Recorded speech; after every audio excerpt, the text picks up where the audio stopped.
So that's where I set the bar pretty low, actually, for that. Now the purists will set it pretty high. Well, nothing before '60s was any good, you know.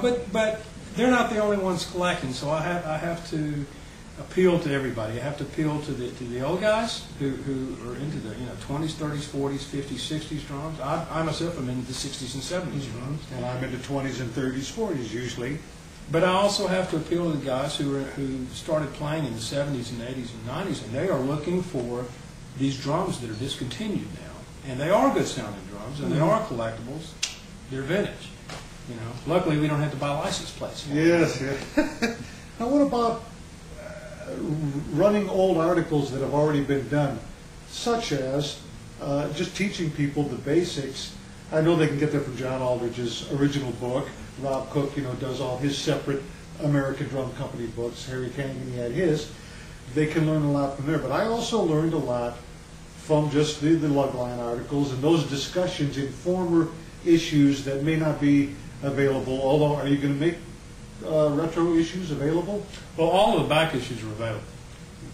We actually have 9,000 back issues in our storage locker, so I'm going to be really pushing those. But you actually have given me the idea to do a collection of how-to articles, basically.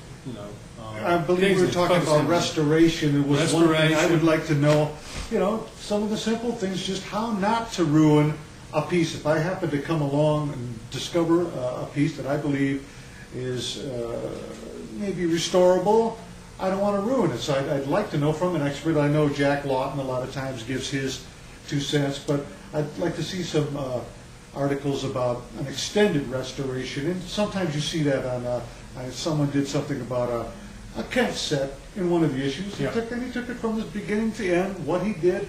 I like articles like that, and I'm sure a lot of you out there would like to see something that's going to happen to you. Something that's going to happen at a garage sale or a flea market. You're going to find an old drum and you just don't want to ruin it. You're not even sure if it's that collectible.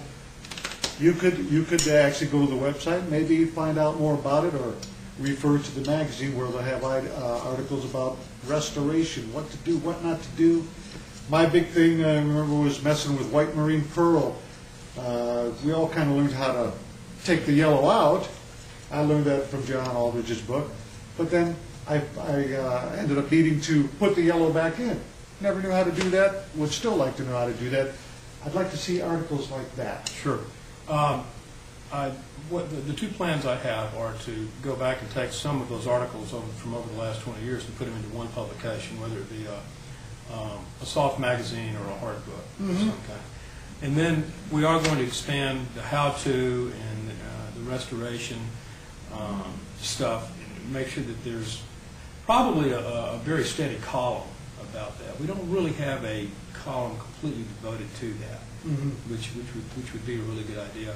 I've already talked to Keller about going into their factory and doing a factory tour, and I plan on doing that with most of the advertisers, the big guys.